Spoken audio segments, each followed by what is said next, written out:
In today's video, we're going to be talking about stimulant medication withdrawal.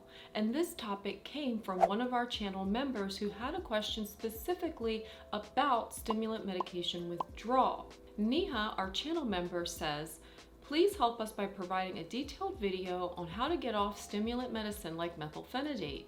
The withdrawal is horrible to face. Please let us know what can be done in order to get off or stop them from causing dependency, and also how to deal with yourself in such times. I will be grateful if you can let me and all others know what to do. Thank you. Regards, Neha. So Neha, this video is for you, and all channel members get priority in video topics as well as priority to answering their comments. So if you want to be a channel member, it's only $4.99 a month. Consider joining. The link should be down below this video. So let's get into this topic.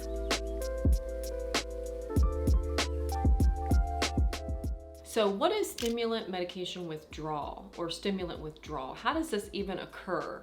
Well, stimulant medication withdrawal occurs over time from neuroadaptation in the brain from dopamine and norepinephrine. Now, this is a process that, like I said, happens over time, and a process called downregulation, where because the medication is providing your brain with excess dopamine and norepinephrine, it becomes less sensitive to that, and it starts to downregulate or decrease its own production of these neurochemicals. It then also creates the supersensitivity when the medication is taken away. And so when the medication is then taken away, you typically will have the opposite effect of that medication, and that's where we run into the withdrawal. And that downregulation and neuroadaptation is where tolerance and dependence begins with medications that are controlled substances such as the stimulant medications. And so stimulant withdrawal is going to encompass several factors, and there is an initial phase which occurs within 24 hours, and typically this is called the crash phase. So the symptoms in the initial crash phase will include things like fatigue, an increase in appetite, increase in your sleep time, as well as severe dysphoria or even depressed mood, which can be debilitating for some people. And this phase can last anywhere from 24 hours to usually a week. However, it can last up to 3 weeks. And then there can be a protracted phase, which is very rare for patients who are taking their medication as prescribed, because in the protracted phase is about 3 weeks in or longer, where the person is now in an agitated state, where their nervous system is overreacting and they're experiencing things like agitation, anxiety, insomnia, restlessness, and even akathisia can occur during this time, as well as significant cravings or an urge and the need for that medication or stimulant. And I say this is rare in medication use for those who are taking it as prescribed, because typically a protracted withdrawal state in stimulant use is seen in patients who are abusing stimulants or taking stronger substances like methamphetamine or cocaine.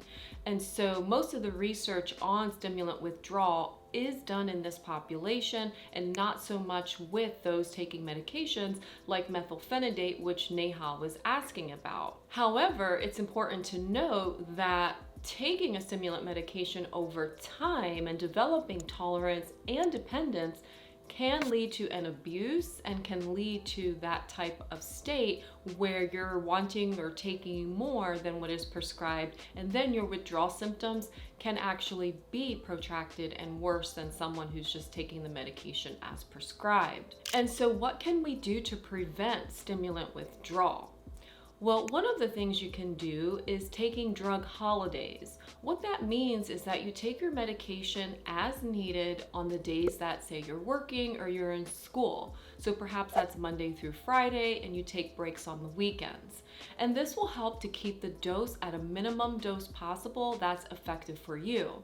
You see, if you're taking it every single day, 7 days a week, then you're going to end up developing that tolerance and dependence that leads to that neuroadaptation. So taking breaks is essential in helping to prevent this phenomenon. Okay, so say that you weren't able to take breaks or holidays, or even if you were taking breaks or holidays, you feel that you've developed a tolerance or dependence to stimulants and you want to taper off. How do we do that? So really there isn't any clear guidance or evidence-based guidelines on how to taper someone off of stimulants. However, if you're thinking about tapering off of your stimulant medication, you want to do so slowly. And so the best thing would be to taper by the minimum dose that you can and do so every 2 to 4 weeks as tolerated. So you may need to go slower based on your symptoms of withdrawal that you're experiencing during this process, but every 2 to 4 weeks is tolerable for most patients. And now when it comes to stimulant withdrawal treatments and things we can do for someone who's going through stimulant withdrawal, whether it be a medication-induced type of stimulant withdrawal or whether it be someone who's abusing stimulants and trying to come off that medication, conventional psychiatry is going to use medication. And one of those medications is bupropion.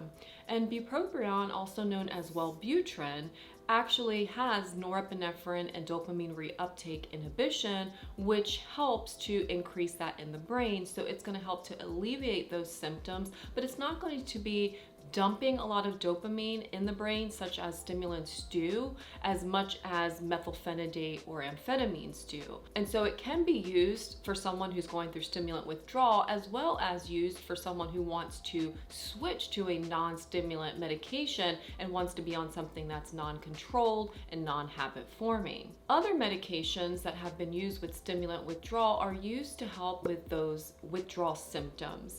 So for instance, naltrexone can be used if someone is having cravings, and again, that's usually seen in stimulant abuse. And then things like mirtazapine can be used if someone's experiencing agitation, restlessness, or insomnia, as well as something like Seroquel can also be used for someone who's experiencing agitation and restlessness and insomnia. Other medications that can be used off-label for stimulant withdrawal could be things like clonidine, that'll help with the anxiety part of the withdrawal, and antidepressants can also be used if someone is going through significant depression or dysphoria due to coming off of their stimulant. However, if you know me, I like to take a functional approach to psychiatry and look at this at what is going on underneath the hood that's causing you to have the symptoms of ADHD in the first place. Did you do your labs?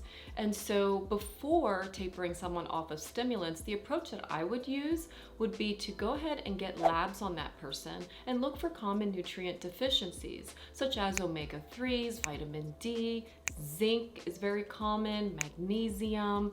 Even low cholesterol has been found in patients with ADHD, and these are things that we can look for in lab tests. And I mentioned these types of labs in my video on basic labs for mental health, so if you missed that, make sure to check it out. You also want to make sure to leverage the gut-brain axis with someone with ADHD and make sure that they don't have overgrowth of candida or a Clostridium bacteria called HPHPA, and this can be detected in an oats test. And this has been shown in patients with ADHD, so this may be something that I would recommend we do, especially if I see markers that indicate that in your blood work. Some patients with ADHD very commonly have food sensitivities, and particularly to gluten and dairy.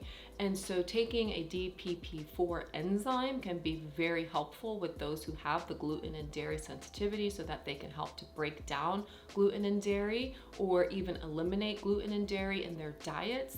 That has been shown to be very beneficial, and even testing for food sensitivities. So you could do an elimination test to kind of figure out what foods you're sensitive to, or you can actually do a food sensitivity test to see what you're responding to as far as food is concerned, and then work on eliminating those foods and then supporting your gut and helping boost your immune system so that you can slowly integrate those foods back in with less food sensitivities. And another factor that could be considered is heavy metals, and commonly with ADHD, we're looking at copper and lead. And so the overall functional integrative holistic approach would be to clean up your diet, get rid of junk food because they're very inflammatory, which can make you feel that brain fog, lack of focus and concentration, as well as looking at getting rid of sodas and caffeine sources, because that too can also create long-term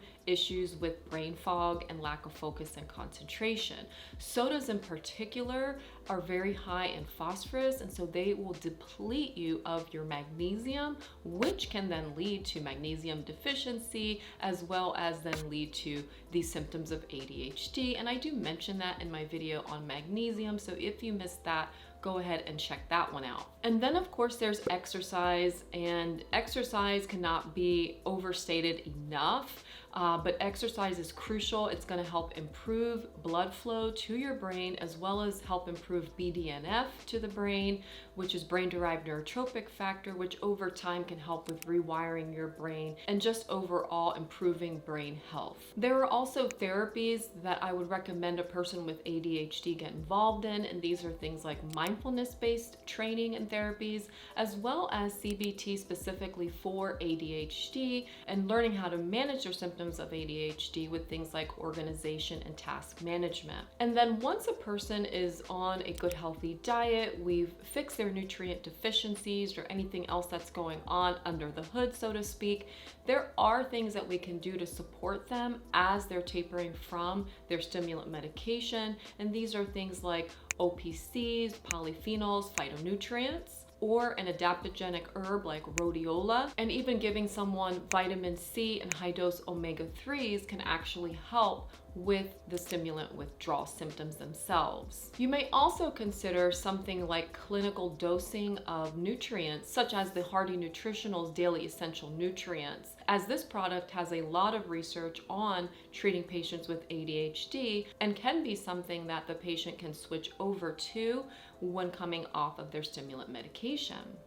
So there you have it. That is my overview on stimulant medication withdrawal. Have you experienced stimulant medication withdrawal and want to share it with us? Go ahead and let us know in the comment section below, because we learn from sharing each other's experiences. I thank you, Neha, for the question and for this video topic. And don't forget to hit that like and subscribe button. And as always, I thank you for watching and wish you well on your mental health care journey, and look forward to seeing you all next week.